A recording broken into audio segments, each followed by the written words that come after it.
So feel free to keep them coming in. I want to know who's in the space. And I also want to thank you for joining me. I see some very familiar faces, folks that I've engaged with in the last like week or so, week and a half or so. So it's nice to see you all again. When Susan asked me to prepare something for this group, she mentioned that you all are focusing on, this is the social emotional learning group, and thinking about how we connect SEL to sort of amplifying or thinking about enhancing youth voice and youth agency. And so for our time today, I want to spend some time thinking about critical youth development and our approaches to critical youth development that can amplify youth voice and youth agency. I want to talk just a little bit about some of the paradoxes that can come through this work, but then also spend a lot of our time thinking about strategies and resource sharing to help you all think through your own organizations and how we celebrate, affirm, and create opportunities for young people to share who they are and to enhance their agency. I'm Bianca Baldridge, for those of you who don't know me. I am currently a professor, an associate professor at UW-Madison in the Department of Education and Policy Studies. But my first love is in youth work. So I was a participant in many community-based organizations as a middle school student and high school student. And then in high school, I began my work in youth development, my professional work in youth development. And so I've been doing it for a very long time. I've been really fortunate to do youth work in California, which is where I'm from. I'm from Los Angeles, but I've done youth work in the Bay Area, in DC, spent a lot of years in New York City, engaging with young people. And then after New York, I moved to Madison. And I would say in the last, 3 or 4 years or so, I've been really fortunate to engage with community-based leaders and youth workers and thinking about how we disrupt systemic whiteness in community-based youth work and the sector more broadly. And then also thinking about how I can with my research, but then also in my engagement with community organizations, how we can really validate and honor the incredible work that community-based educators and youth workers do on behalf of young people. You will always hear me say that the work that you all do doesn't get enough credit, doesn't get enough love and support. And so I'd like to do everything in my power as an academic, but then also as a former youth worker to ensure that, that this work is supported. So thank you so much for being here. For today, these are just some grounding ideas and values that I'd like us to consider as we move forward. I know that you all many of you are at work, and so there's a lot going on. So please try to stay present and engaged as you are able. Please take care of yourself as you need. I also want to recognize that we will be, of course, engaging in really critical conversations about. It's closed. I want to make sure that there's something going on in your background, please mute for us, please. Wait, so you just sent everyone home then? What was I saying? Yes, so some things might be a bit uncomfortable, but that's all right. We're going to stretch beyond our comfort zones. And, I don't believe that, I think one-off workshops can be helpful, but recognizing that this work is lifelong, right? So some things may not be resolved right now, but that we're going to continue to do this work and engage with each other and grow and read and study, get more knowledge, more wisdom. And so just to know that things may not be quickly resolved. And then also, I want this to be engaging. I don't like talking at people. So throughout our time today, I will be asking you all questions, doing some personal critical reflection, but then also engaging in smaller groups to talk with folks. So please create space for others to share. I always think it's a great idea to notice why we're speaking, and then also giving an opportunity to wait for other people to speak as well. And then also, this is a group that I know you all are familiar with each other, but just still want to be mindful of what is shared outside of this space. Is there anything else that people need in order to have our conversation for today, in order to be here today? If so, please feel free to drop it in the chat. All right. This is something that I always start with. Anybody else a fan of Kiese Layman's writing? I absolutely love Kiese Layman and his memoir Heavy, which I highly, highly recommend. It really blew me away. Really blew me away. I had read it in one night, actually. I like stayed up through the night, through the next morning, and then immediately I tweeted him. He tweeted me back. I was really excited, but I was just really moved by his words. And in, I believe it's the first chapter, he talks about his time in Mississippi public schools and about really the failure of many of his teachers and educators. And he writes this.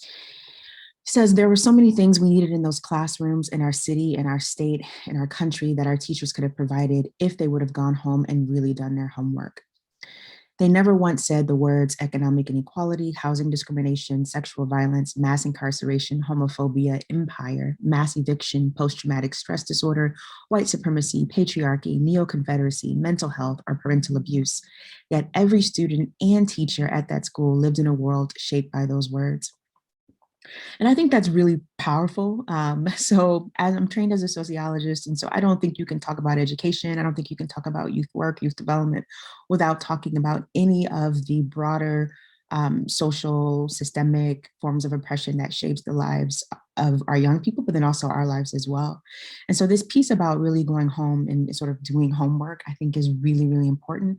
I think this moment right now, our time together is a part of that work. And so thank you for being willing to volunteer yourselves to be a part of this, and let this not be the only thing we do, right? There's so much to learn. Even as a youth worker, as a practitioner, I've made so many mistakes throughout my career, but I've had the opportunity to correct them and to repair some of the harm that I've caused, even as a youth worker. And so doing our homework is really essential to doing this work. So I want to actually put us into groups really quickly just to make sure that we have some grounding questions that I would like us to really think about as we engage in this conversation about social emotional learning and youth agency and youth voice. And so let's see. Creating small groups. The first question that I'd like you to answer is just share a little bit about who you are and why you do this work. And then next, I'd like you to reflect on your youth and what do you wish adults in your life had shared with you about the realities of the world? And the third question is, what is the current reality? What is this current moment demanding of you and your work with young people? So in other words, we tend to do things, we go in our practice, we do our programming, we design curriculum, we engage in youth and young people in a particular way. But is there something in the current moment, our current reality, that could be the reality of Madison, Dane County, the state of Wisconsin, thinking about the world, thinking about the broader politics of the country? Is there anything that has that the current moment is demanding of you in your work right now? What are those things and how are you thinking about it? So I'm going to place you into groups of 2 to 3. And so you'll have about 10 minutes or so to talk with a small group of people. She does a lot on Twitch. And so, maybe I'll get back into it. So I'm bringing everybody back. So as folks are coming back, I'm going to ask you to just drop into the chat anything that resonated from your conversation with your partner or your partners. So any one of these questions, anything that stood out to you, feel free to unmute. I'd be happy to hear from a few people, or feel free to use the chat as well. So why do you engage in this work? What are some things you wish adults in your life had shared with you about the realities of the world? And what is the current moment, our current reality demanding of you and your work with young people? I'll just say really quick. I mean, too. I think that why I engage in this work, I'm just gonna say like a simple overall is that like kids need villages. Like like all kids, every walk of life, like everybody needs a village. So I think that'll just be like a base of why I engage in this work. Mm-hmm. I love that. Kids need villages. Yep. I like that. Thank you. I'm seeing in the chat, kids need a safe space to grow and develop and make mistakes. Anything else? Feel free to unmute or drop in the chat. I'll go. This is Arthur. I work at Goodman Community Center. For me, I tell people all the time that I have the opportunity for all these young people, they have let me and allowed me to be a part of their lives. And for almost 30 years, the amount of people that have done that for me is just, that's an amazing thing. And the feeling that they want, to allow me to be a part of their lives is something that's special and I do not take for granted. So that's what I'm. Yeah, thank you, Arthur. It's an honor, right? Like, I think when anybody allows you to connect with them, right? Especially young people. Yeah, thank you. Anything else? Anybody else feel up to sharing? What about the second question? Are there things that you wish adults in your life shared with you about the realities of the world? Were there things when you were a young person trying to make sense of the world that you kind of wish you had guidance on? What were some of those things? This is Howard from Goodman. I think I wish someone had shared with me that who I was in that moment, and I'm talking about in high school, wasn't fixed. That you're gonna grow so much more from high school, that you can see yourself more, or coming out of high school, you could see yourself as more and work towards it. It took me a while to figure that out. Even from going from there to college, I think I was still stuck in, I guess, some type of high school mode of going day to day, not really looking at goals, not looking at what I wanted to be long-term. And then all of a sudden, next thing I know, I just made the choice to leave Georgia, where I'm from, move to Wisconsin, and then the world just opened up. And then you started to say, oh, this is what, like when people say you can be anything, it wasn't just a cliche, it was something that you can actually work towards and do it. So I would say that who you are, like in your youth, you don't have to be that for the rest of your life. Yeah, thank you, Howard. I like what you said about it, like that it's not fixed. And part of what we'll talk about today a little bit is identities, right? And how identities sort of matter, social identities matter to young people, and how those aren't necessarily fixed, right? Identities are in flux. Our identities and how we make sense of ourselves is in flux sometimes, right? So thanks for sharing that, Howard. Anything else? Again, throughout our time, if feel free to use the chat.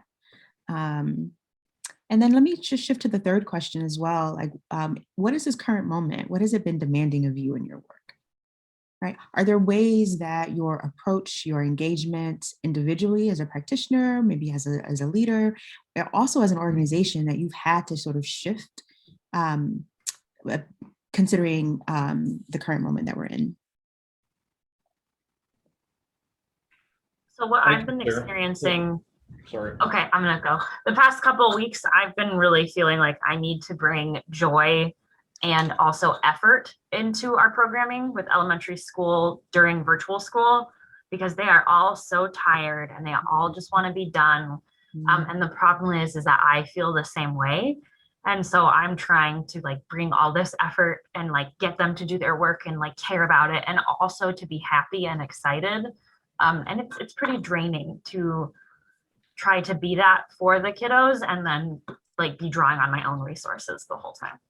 Yeah, centering joy, absolutely. And then, you mentioned sort of being tired, they're tired, you're tired. Something that I've been hearing from young people all year, right, is that they also need rest.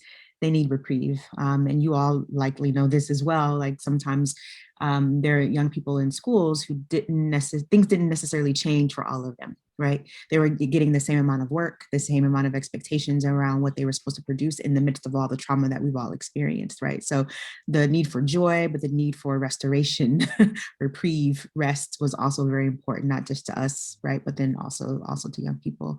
Thanks, Becca. Andrew. Yeah.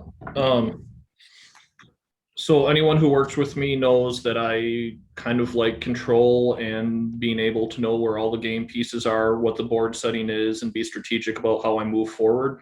And that's just not possible.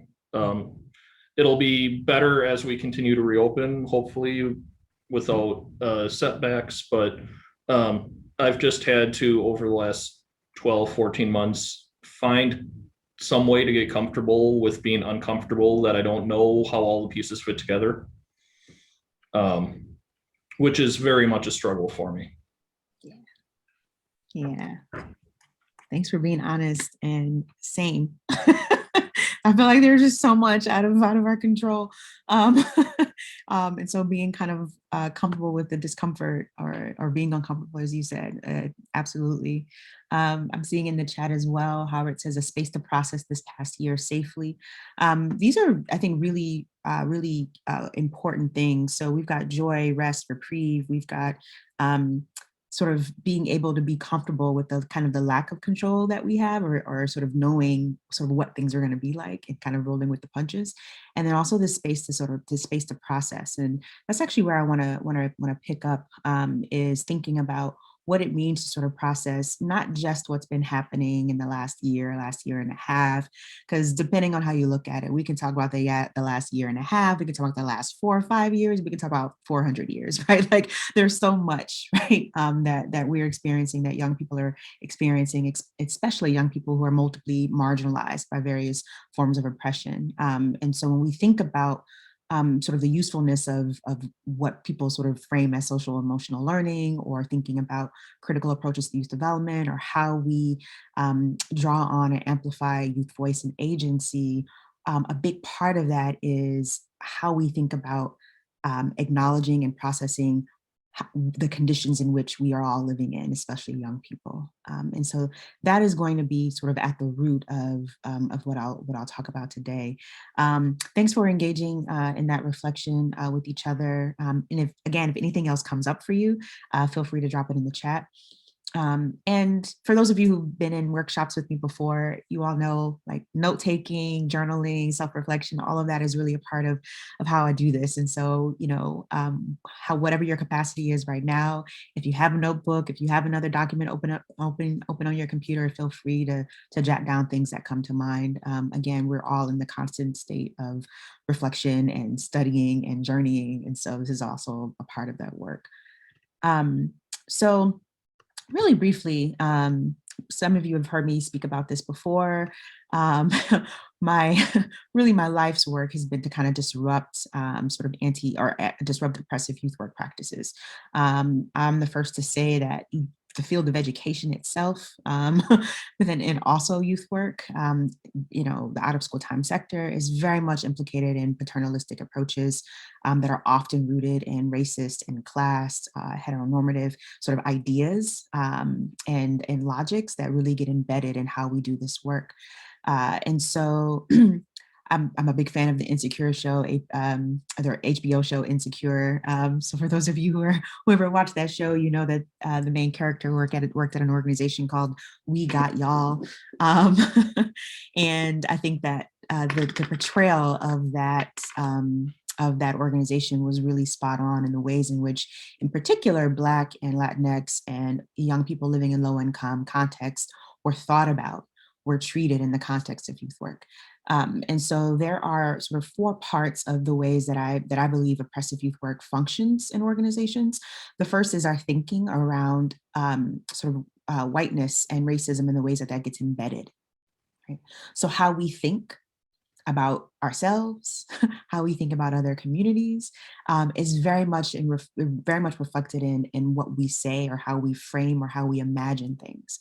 So in youth work, right, after school education, out of school time, oh man, there are these these tropes, these various coded language that is so pervasive. So thinking about broken youth, at-risk youth, young people are needing to be saved or fixed in the context of community organizations. There's a direct link between that framing and that thinking about young people, right, to our thinking about those groups of people, those communities, whether it's conscious or not. right? So there are lots of people who sort of take up the language, these kinds of terms, and sort of maybe not really processing how it sort of perpetuates sort of ideas of white supremacy. I think that Gloria Latson Billings was my former colleague. She's retired now. UW-Madison does a wonderful job of thinking about this at-risk label, right? Thinking about the achievement gap, right? And how those terms in of itself end up sort of, sort of promoting in many ways, whether it's conscious or unconscious, white supremacy, right? In many ways, like at risk of what, who's at risk, and why. And oftentimes labels like the achievement gap and at risk becomes euphemisms for Black, Latinx, poor, right? And what ends up happening is that the at-risk label, or the sort of the lower side of the achievement gap, really becomes a way to sort of blame young people themselves or their families or communities for quote unquote failing or being at risk. What it doesn't do is it doesn't sort of name sort of the structures and the systems of oppression that places people at risk, right? So in other words, it functions in a way that it talks about sort of individual and cultural responses to conditions, but doesn't name sort of structural inequalities that create the conditions in the first place. And so what ends up happening in this context is that our practice as youth workers and community-based leaders is very much shaped by this, whether we recognize it or not. It narrows the scope and possibilities of what we're able to do. It limits our ability. It really also sort of dismisses what young people bring to the table from their own cultural lives, from their families, from their neighborhoods. It really ends up dismissing that. And it also structures our engagement, whether we recognize it or not.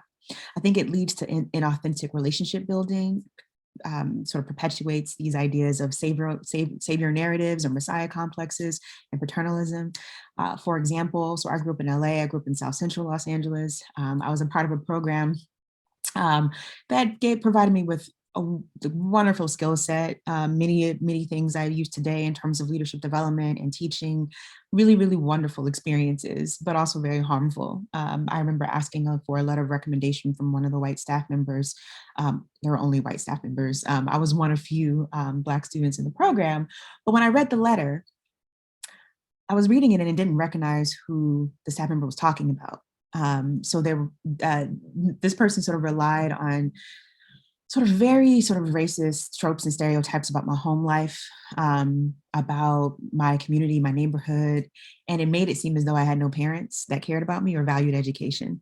And that might not have been her intention, but that's what it read like. Right?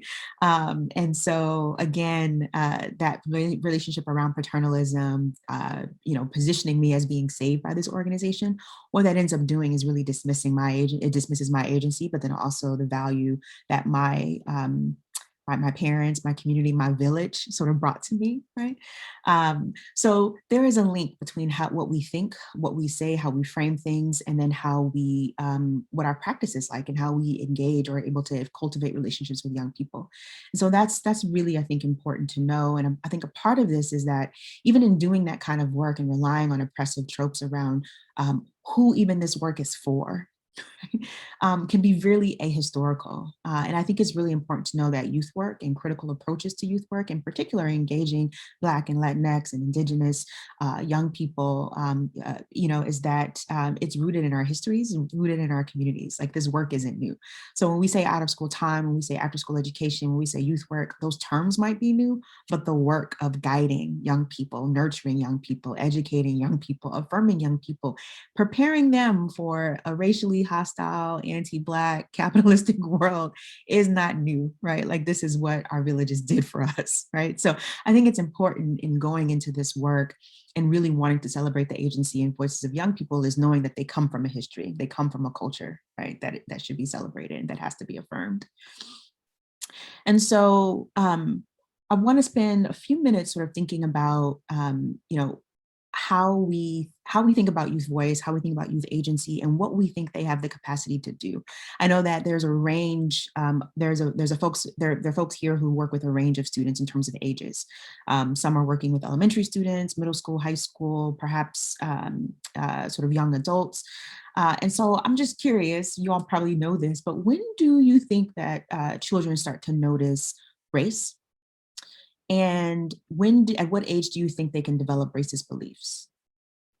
So go ahead and drop what you think in the chat, or feel free to unmute. Any thoughts about this?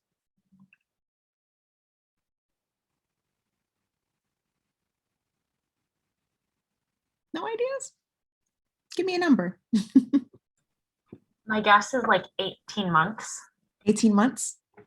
First, I thought you were going to say 18, like 18 years. I'm like, that's, but 18 months, yes. A little out of the loop, maybe.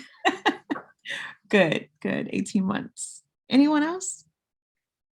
Everybody kind of agree with that? I think it's more or less like 3 or 4 years of age when, like their brains are developing, they're starting to make associations with things. I'm only saying this because I have a 2-year-old. She has no concept of race, but she talks a lot. So she's very bright. So I think it's more or less like when we're introducing them to it and when their brains are developing and making those connections and associations and, starting to put things together. There's more than one type of car. There's trucks, there's, motorcycles, there's, like they're breaking out of those general terms. Yeah. I think it might be just a touch more complicated than that, because there's the technical capability of having the brain development to be able to recognize that. And then there's the opportunity in your community to have that kind of functional experience. I mean, I grew up in small town Wisconsin where everyone looked like me, and being honest, my realization that race was a thing came probably a lot later than it should have, because I didn't have opportunities to interact with anyone who didn't look like me when I was growing up. So I would agree that there's the capability early on, but I think there's also an element of kind of opportunity, I guess. I hate to frame it that way, but. No, I get what you mean. So it's almost like, if you're saying opportunity, it's almost sort of thinking about the social and cultural element of sort of what's available to you, right? But I'm also hearing earlier and thinking about the kinds of associations that young children are beginning to sort of make about their surroundings, the kinds of things that are being said about them, who's also in their environment. So actually the American Psychological Association has done many studies on this, and there was one pretty recently. And actually the framing of the report was like, when parents begin to start talking about race with their children is far too late. So as early as 9 months, babies are starting to categorize and recognize differences in faces and facial features, skin tones, things like that. At age 3, children are beginning to associate certain racial groups with negative stereotypes. And that has everything to do with, again, the ways in which they're socialized, what they see, what they don't see, what they hear, what they're viewing on TV and various other forms of media. At age 4, US children associate white people with wealth and higher status. Right. Again, this has everything to do with broader sort of social environment and the ways in which sort of whiteness is prompted up within our society. And then that children can think about complex ideas way earlier than we think.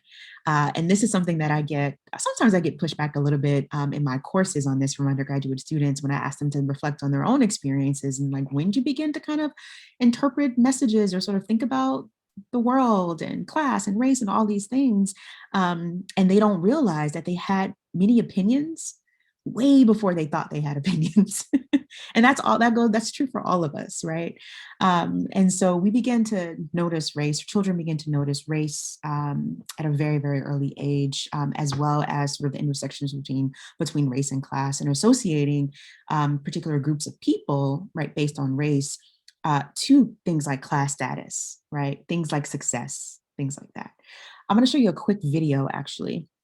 Let me stop sharing really quickly and then share something else. So this actually is a group of researchers, can you all see a screen here? Okay. A group of researchers conducted a study around thinking about children's perceptions of class, and they like drew through illustrations. And so they're going to explain what they did. And I think this just really kind of crystallizes the point around, hey, children know this stuff a whole lot earlier than we think.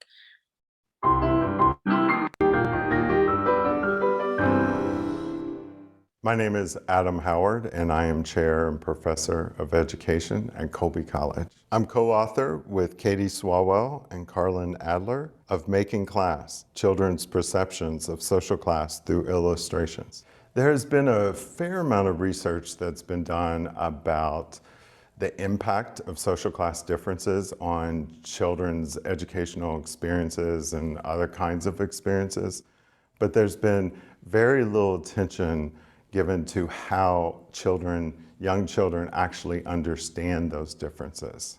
Part of the reason for that limited research is that researchers had this general perception that social class is such a complicated concept for young children to kind of understand and wrap their heads around. In this article, we examine kindergartners, third graders, and sixth graders' understandings of social class differences through the drawings that they created depicting those differences. We went into two schools, drastically different schools. One was a public school that served almost entirely poor students.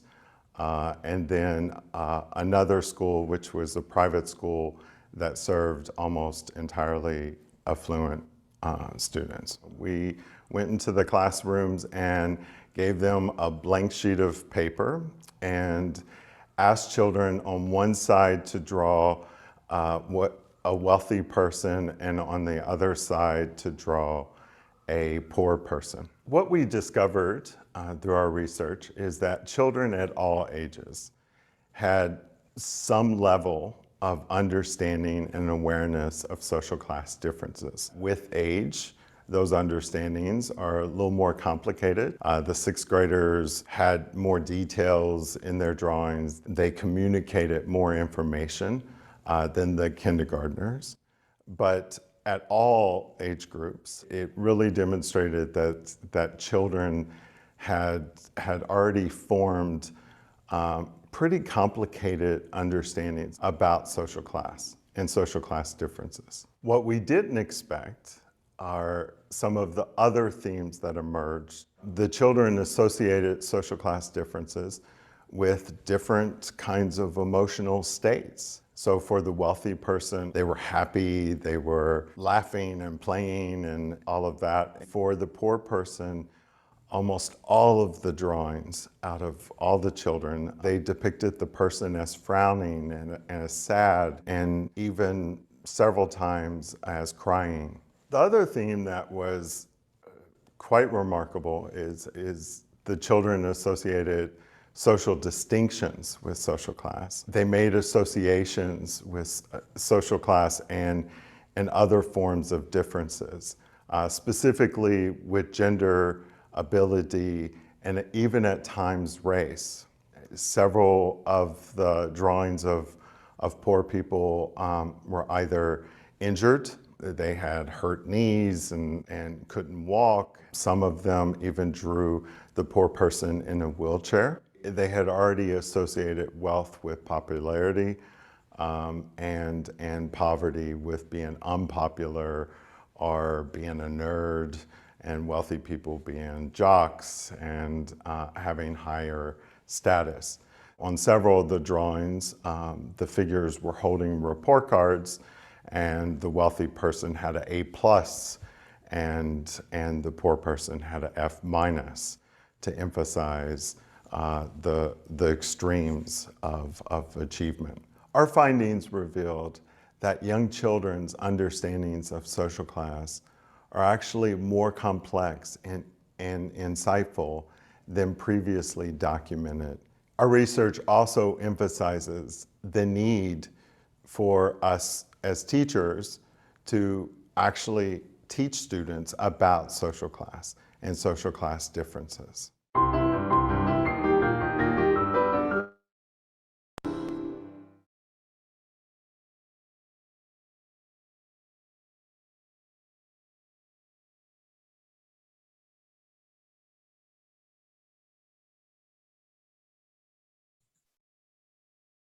You're muted, Bianca. Never fails. I can't do anything on Zoom without talking and being muted. I was going to say, were there any quick reactions or thoughts or feelings that came up when watching that?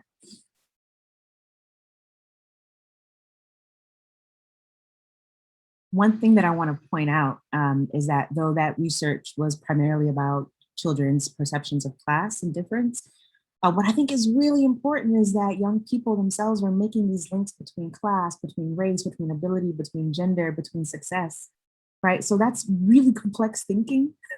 And so my question for all of us as we think about how we sort of process and think about ways to bring a new voice and agency into our work more fully is what is our role in that, right? As practitioners, right? Knowing that they're making all these connections, these complex connections, and that it really sort of grounds their understanding of how they're going to move through the world. Like, what is our responsibility as youth workers to sort of help them sort of process through all of that? There's a lot there. There's a lot there. And so when I think about social emotional learning, and I know this is a work group around social SEL, and there's a piece that I'm going to share with you all after our time today by Patrick Kamanan and Stephanie Cariaga, and where they sort of kind of problematize in some ways social emotional learning to sort of think more about humanization, in particular thinking about humanization of young people of color in particular. And so there are a few things that I want to point out. First, social emotional learning, as sort of reflected through CASEL or CASEL, so the Collaborative of Academics on Social emotional learning, sort of thinks about self-awareness as being a part of it, of SEL, self-management, social awareness, relationship building, responsible decision making. But Patrick Kamanan and Stephanie Cariaga really sort of pushes that a little bit. And one of their questions is, without a critique of social oppression, is SEL actually socially transformative? And I want to spend some time sort of talking a little bit about this and what it means. One of the things that I've been hearing a lot, especially through the pandemic, is thinking about social emotional learning, which I think is really good, in particular in response to all the conversation people have about learning loss, which I'm just going to say can be really problematic. I think that we've all endured a whole lot of trauma. This is my opinion. I don't quite care what happens on a math test when people are dying, when young people are witnessing people die, being murdered in the streets, die from COVID. Like, there's a lot going on, right? So it's almost like where are our priorities as humans and sort of thinking about sort of nurturing and protecting and guiding young people through this very tough moment. With that said, in thinking about SEL, I always want to be mindful about how things get taken up and how they get used. And I think SEL is one of those things that can be taken up and can be used without the critique of social oppression or systemic inequalities. And what ends up happening is that starts sort of functioning in a way that is sort of maintains the status quo, like other things. So the question is, how do we leverage SEL, but how do we do that with also making sure that we do not obscure structural inequality and various forms of oppression? And so Shanjan Wright, I'm going to give you a recommendation for some of his work. He's done a lot of great work on healing justice and trauma-informed support for young people. But he writes that social emotional practices rarely focus on building awareness, consciousness, and actions that address the social conditions that threaten social emotional health in the first place. So for me, it goes back to our, how we think about, or how sort of the public thinks about who's at risk or who's on the lower side of the achievement gap. It's sort of naming what is quote unquote wrong with individuals and cultures and families, and completely dismisses these broader structures that are complicating the lives of people. And so again, it's almost like a reframe, right? How do we think about the social conditions? How do we think about eradicating those or pushing back on those, disrupting those systems, and not about trying to, again, fix what we think might be wrong with young people? And so a part of that is recognizing that there are all these sort of interrelated forms of structural violence whether we're talking about the institutional erasure of Indigenous peoples, whether we're talking about anti-Blackness, Islamophobia, xenophobia, and violence against migrant communities, anti-Asian violence, rape culture, ableism, violence against the LGBTQ plus community, heteronormativity. There are all these things, right, that don't get our attention when we sort of focus on people and youth as the problem. And so here's another quote from the piece that I'll share with you, but I think is really powerful to kind of illustrate here, that any framework that focuses more on changing people's maladaptive social and emotional orientation to oppression, rather than aiming towards the transforming oppressive social conditions itself, is hegemonic because it's the anesthetizes the political will of a people. So in other words, right, we're often concerned, we do this a lot, with how people are responding to the social conditions instead of the social conditions themselves. Okay? So how do we not reproduce that in our work? And I think the other part of this quote too is that ends up really sort of dismissing the sort of inherent agency of oppressed peoples in their communities, right? Where there's always resistance, where there's always pushback against those very structures that seek to oppress them. So with that said, a lot of the work around sort of thinking about the Patrick Cameron and Cariaga piece is sort of shifting to a focus on humanization and less on SEL as it's disconnected from the social conditions. And that very much is rooted in sort of Paulo Freire sort of framework of understanding the world. Whereas when you dehumanize, right, you are sort of thinking about young people as objects, thinking about communities as objects and not as actual people. And that in of itself is a form of violence. When we sort of don't allow young people to process, acknowledge, observe the world around them in a very critical way, that too is a form of violence, right? So in other words, when young people are seeing and witnessing oppression and we don't make opportunities for them to talk about it, for them to learn about it, and also where they don't have the opportunity to sort of learn skills and tools to help them transform it, right? That too is a form of violence. And so when we think about sort of humanizing practices that center obviously social and emotional learning, but not sort of with also sort of ignoring these broader social conditions. And so how do we foster curiosity and questioning and critical thinking and hope, right, in a humanizing way, while holding and acknowledging the very systems and structures, right, that shape our lives as well as the lives of the young people we're engaging with. And at the same time, right, creating space and opportunities to amplify the voices of young people, like doing that at the same time, right? How do we do that?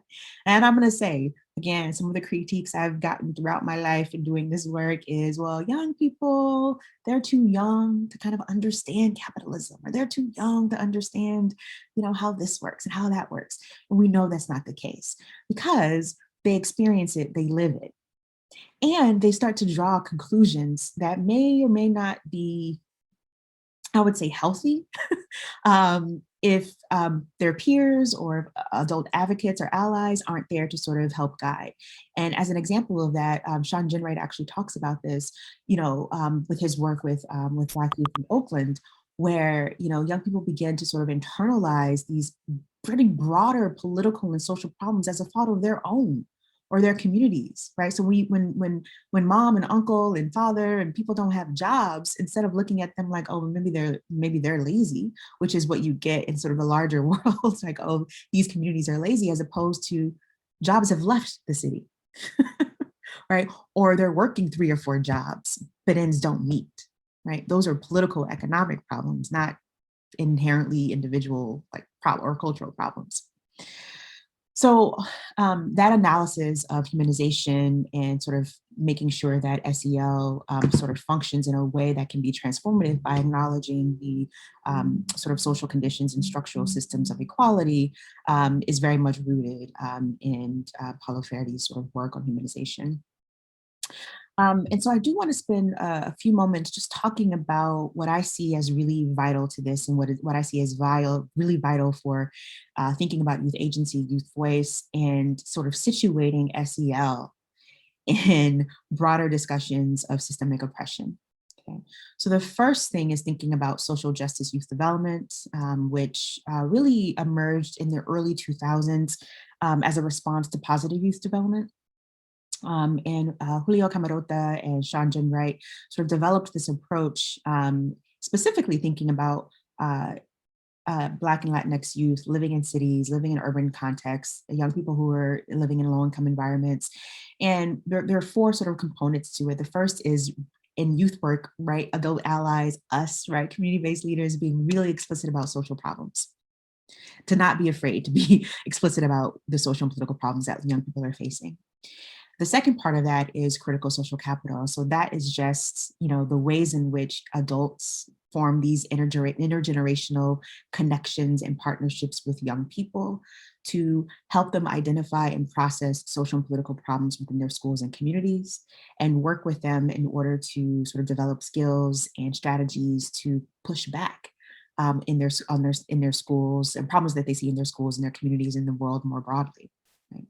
The third component is not just sort of kind of reinforcing these ideas that young people are resilient. That's not necessarily a bad thing or anything like that, but the approach is that, in addition to being resilient, right, young people should really be considered as assets and agents of change, right? That they're assets to our fight for racial justice and other forms of injustice, right? That they too hold power, that they have sort of, cultural values and skills that they can bring to our organizations. We just have to recognize that. And I do want to add to that, I talked about oppressive youth work, and I talked a lot about sort of race and class, but there are also these dynamics of power between youth and adults, and just the ways in which young people and adults are framed and the ways that they're positioned, right? We are taught that we know everything, that we have all the knowledge, that we got it all figured out, and that young people don't know anything. That is an orientation that we all get. I got it from the time I was little, when I was told to stay out of grown folks' business, because I was always creeping into conversations, because that's just who I was, and still who I am. But I was told that this wasn't for me, right? I was told that I needed to stay in my lane.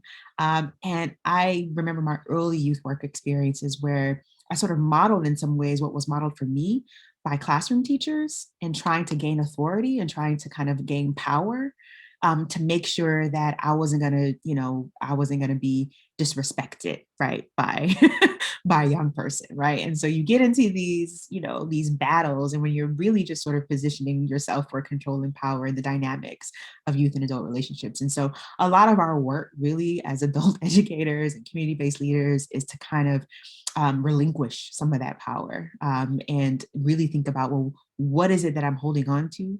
Is it our ego? Is it the fact that the world has told us that we have to dominate over young people? And what happens if we flip that, right? If we recognize, right, that young people too are in our organizations, and not because they inherently need it, but as you all mentioned in the beginning, there's a village that folks are growing, that there are multiple identities that that young people are wrestling with, and we're there not because we have it all figured out, right? Because we necessarily haven't, but it's our role here is as guiders, as mentors, right? As people to sort of show the way, but that doesn't mean that we know everything, right? Young people can teach us a lot as well. But that there's a lot of work to be done in sort of unpacking all these ideas that we hold about who gets to be an adult, and who is a young person, and what that means. The last piece of this is thinking about critical consciousness, right? So how do we think critically about the world around us? How do we interrogate and ask questions, ask really thoughtful questions? I think young people are really good about asking questions. If we do not sort of beat them up for asking questions, not necessarily physically beat them up, right? But sort of question their questions, right? Questions are good. We want them to ask critical questions and thoughtful questions about how and why the world functions the way it does. And when we don't have the answers, right, part of that is helping them do the work to analyze, right? That's also sort of a part of sort of Freire's work in doing sort of problem posing methods, right? How and why is this the way it is? How did it get that way, right? So jobs moved out of this particular community. Why and when? So it happened 30 years ago. So what was happening in the world 30 years ago that allowed for this to happen, right? So being able to help young people connect the dots so that they become critically aware. The other part of this that I'd like to share is critical youth development. And so this is an article that I'm going to give you all. It's a chapter in a book that is actually really great. It's written by many youth work practitioners. And so I'll share the title with you all as well. But Merle McGee is actually a former colleague of mine, and we sort of enacted critical youth development in the space that we were working in. And she wrote this piece as a result in thinking about social identity exploration for young people as a key way and strategy, right, to enhance and amplify youth voice and agency. That also, again, speaks to the importance of SEL from a critical perspective. So the first is really thinking about social identity exploration on a individual or self, as well as institutional and structural level. And what that means, right, is that we're working with young people, as Howard mentioned, right? When identities are in flux, when we're sort of figuring out who they are.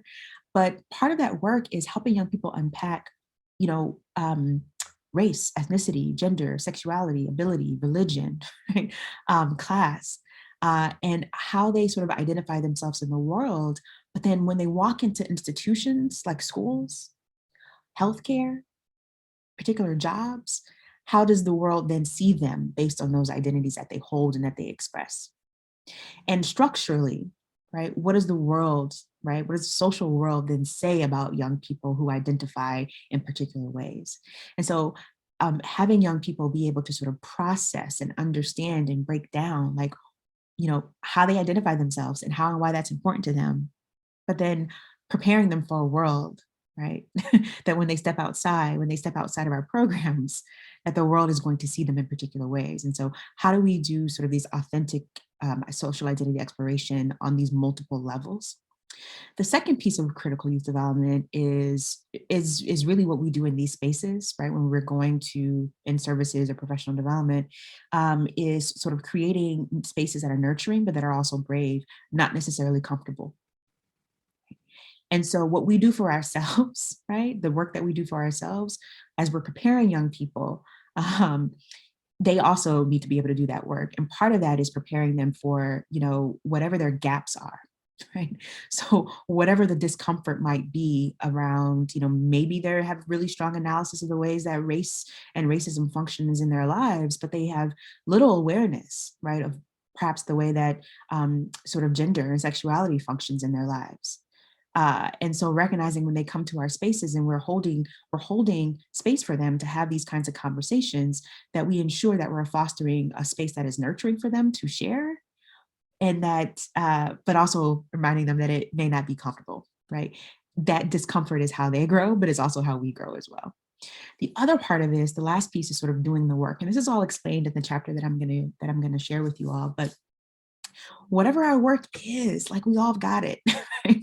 And I think there are times when we as youth workers and community-based leaders, we go to these kinds of workshops and and we learn all this stuff. And then sometimes we kind of like keep it for ourselves. And I don't know if we ever think about sort of using that in our conversations and our programming with young people. Right? How powerful would that be? Like, it's not like, why hold it for ourselves? Like, we are in relationship with young people. We are in connection with young people. So we're all in this. And part of the critical youth development is making sure that young people recognize that, again, there's a link between who they are, how they exist within their organization, within their schools, and how they exist within the broader world. This is just something that was shared with me. I did some work with the Kalamazoo Youth Development Network, and they were trying to work through sort of moving from deficit perspectives on youth development to positive youth development to really sort of landing on critical youth development, right? So allowing young people to unpack social and political problems. And, I think a big piece of this, as was reflected on the other side as well, is that when we are having explicit conversations about race and class and gender and, you know, all these things with young people, that we have to do that for ourselves as well. Like, it doesn't work if we don't, right? And I think going back to our earlier conversations about what the world has been like for all of us, for me, it's like, how do we not engage young people in conversations about processing what's been happening for them? How do we not do that? Like, isn't it irresponsible if we don't? But then also, how are we doing that for ourselves, right? So we have to become really sort of experts in our own experiences and thinking about our racialization and what we need to come to terms with and what we need to do for ourselves as well. And so I'll leave this with you all as well, in thinking about just how we understand the differences between these approaches to youth development and how I think we should all be moving towards a more critical approach to youth development. Here are some more specific approaches that I think could be helpful as it relates to critical youth development and sort of centering SEL from a perspective that acknowledges systemic inequality and oppression. So we mentioned already the social identity development and exploration at the individual, institutional, and structural level. And part of that is simply sort of doing exercises with young people that gets them to acknowledge and gets us to acknowledge what is the sort of power and privilege around particular social identities. Right? One activity that I used to do often with ninth graders was have them list a whole bunch of social identities. We would unpack them and define them, right? Typically from like a sociological perspective, but then have them sort of think about how they identify themselves and what it meant for them when they walked in the school building or when they walked into the organization. And so did they feel like they had some power based on their gender identities and gender expressions? Or based on their family's class status, do they feel like they, have some disadvantage in certain spaces? And having them sort of sit with that. As you might imagine, part of the struggle comes with how do all these things sort of work together? How do they all sort of work together to sort of shape the experiences of young people and of us as well? And so this can be really useful in just simply sort of identifying what are my social identities and in what context and what situations or what moments throughout my life did they provide me with any kind of advantage, right? Or disadvantage or harm. And what do I do with that? So that's one approach.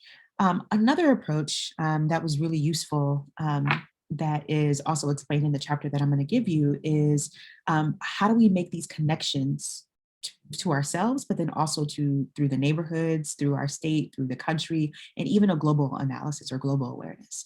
And so some examples there, one of my favorites was canvassing neighborhoods. Again, if we're documenting, right, and having young people process what's happening in their communities, one of my favorite exercises was, all right, let's walk around the neighborhood. Let's count how many grocery stores we see. Like grocery stores where you could actually get fresh produce. And there weren't many. Let's talk about that. Let's talk about why that is. Let's look at the billboards that are being advertised in this predominantly Black neighborhood versus, 20 blocks away in a more affluent neighborhood where more white folks are. Let's think about what's being advertised there. Why? Why is that? Right? Media literacy projects where, nowadays media is just, oh my, there's so much to choose from. I feel like, I don't know, when I was growing up, there was a whole bunch of music videos and song lyrics and all of that, which is great. Now we've got social media. Now we've got all kinds of different platforms from TikTok to Instagram. Having young people sort of document and sort of observe and analyze what are they seeing, right? What kinds of messages are being communicated through the media platforms that they engage with every single day.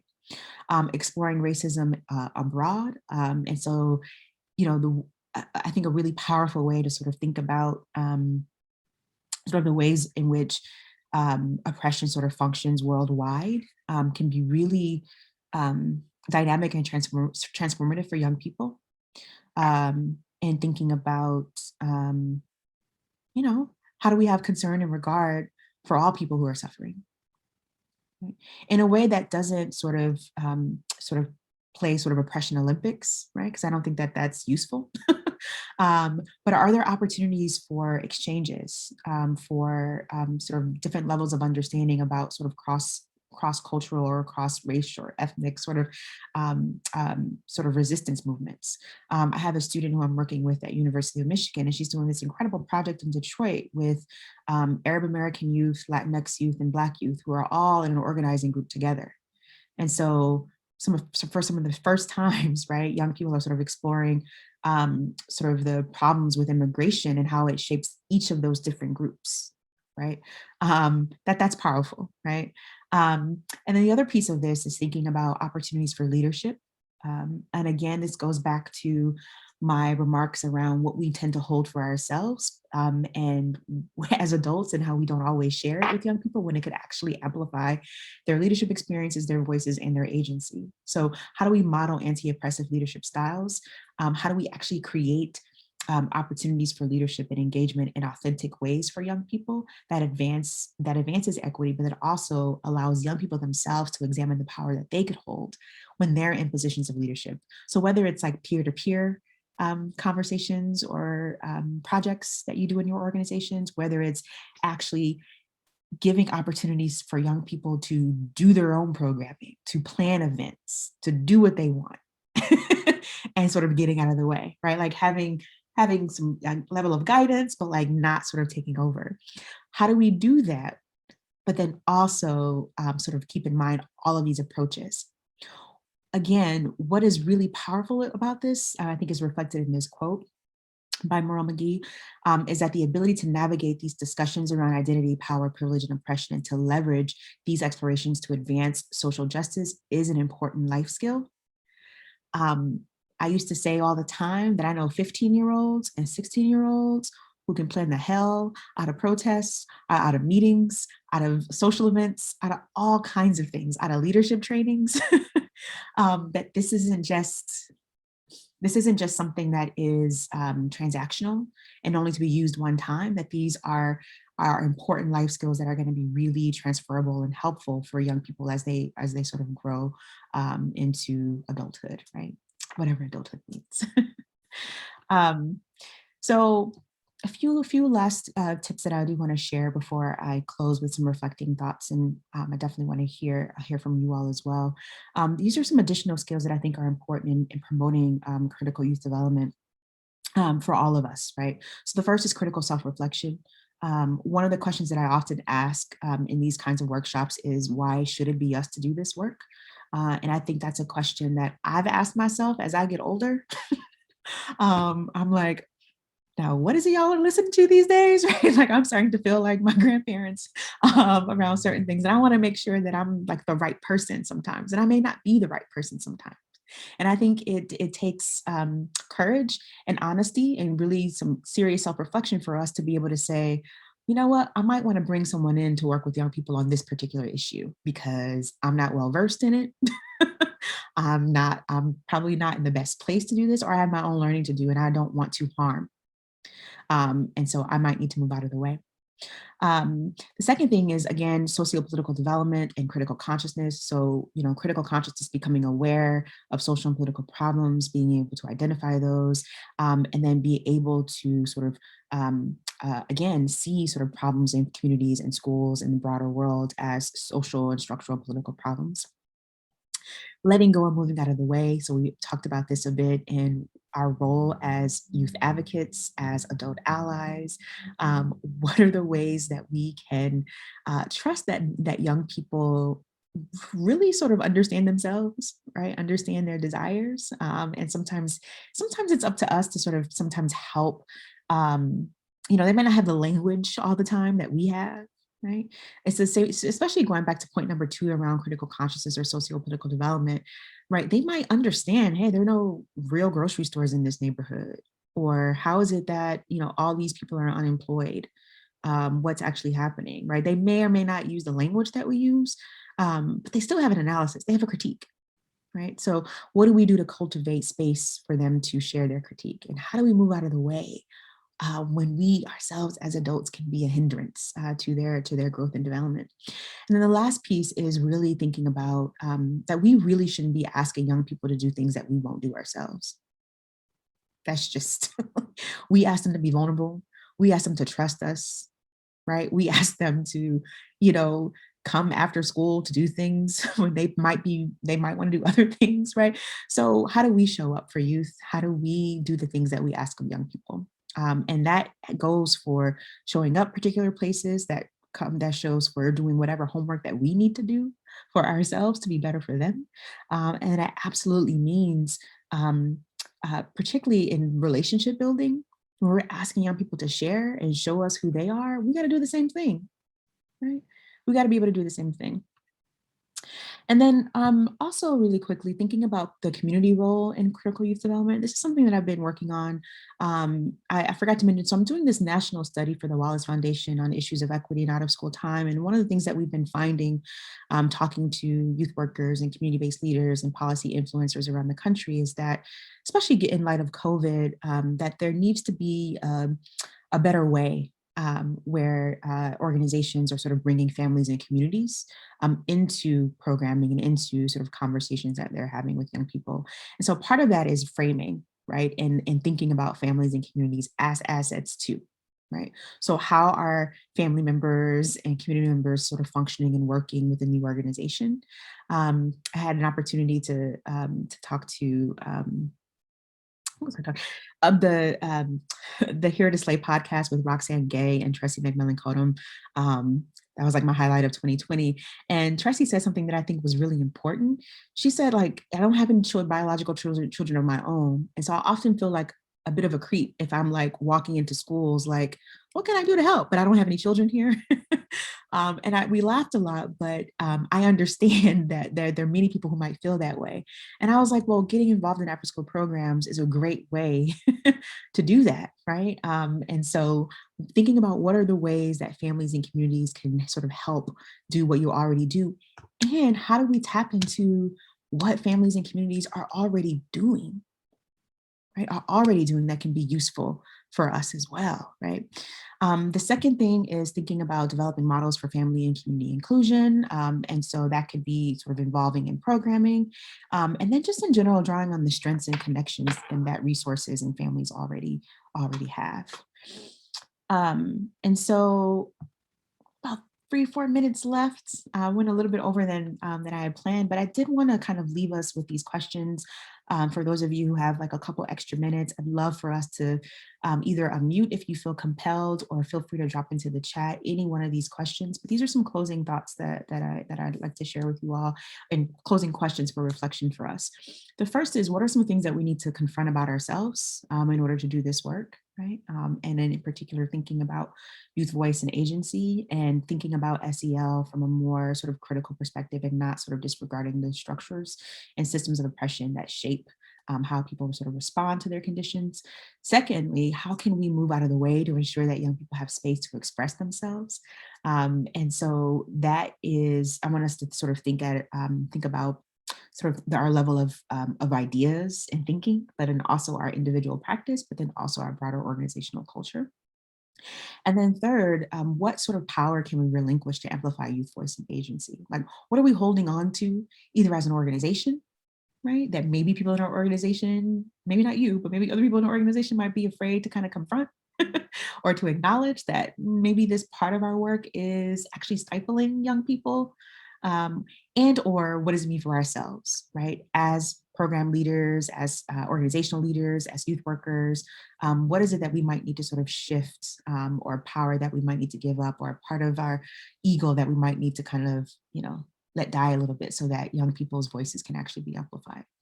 So I want to end by offering you all an opportunity to either unmute and either share answers to these questions or other things that might be on your mind, and or you can feel free to drop it in the chat as well. I'll talk real quick. I just want to address that, just some of the things that we need to do and to confront about ourselves. I feel like we need to get rid of that old, like, kind of like you were talking about respect, and if a young person disrespects you and how you need to react to that just because of social norms or cultural norms that we were brought up on. One example I give is I go by Tari. My name is Tari. That's how I go by with all the young people. You can call me Mr. Tari if you'd like to, but my name's Tari. And I guess where I got that from was Shabazz High School. I got to work there for a while, and everybody's on a first name basis with everybody. You know, if you want to use Mr. or Mrs., you can. Also, Mr. and Mrs., it gets in the way of, you know, like the pronouns and stuff, because everybody doesn't go by Mr. or Mrs., or someone might appear to be a Mr. and might prefer Mrs. So just, you know, breaking down those cultural and social norms that we came up, right? Like when grown folks talk and be quiet, you know, well, to a certain extent, children need to be heard. So I guess that's what hit me the most. Thank you, Tari. I appreciate that. Yeah. And grown folks talking. That was my life. Now in my household, it might be a little different. Was it? No, I'm just kidding. Well, I actually, practice I what I don't know. preach. I have to say, so I'm sort of co-parenting. I have a bonus son who's 17, and I'm like, man, my youth work skills are being stretched here.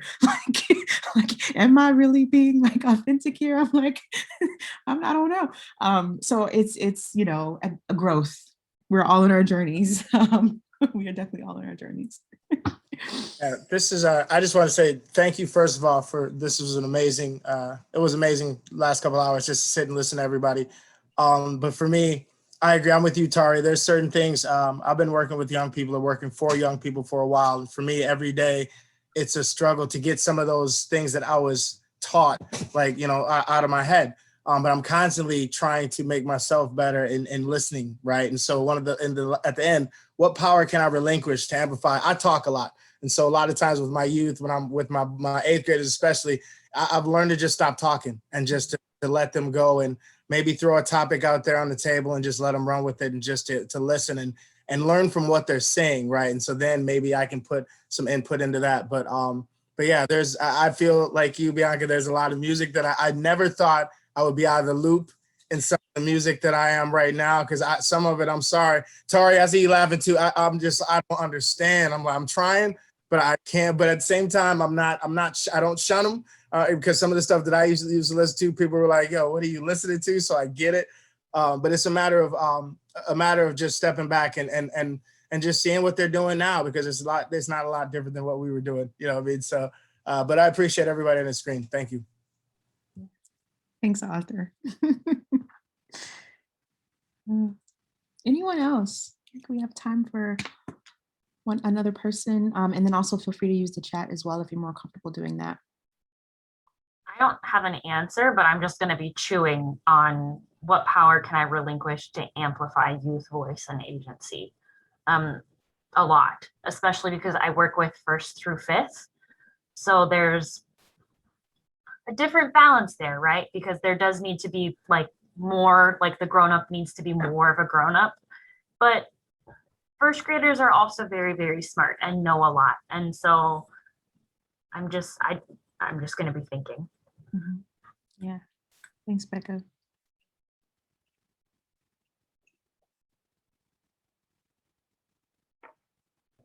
I think at times, some of the things that I think I do to relinquish power and amplify youth voices is sometimes ask them questions that I may not want to know the answer to.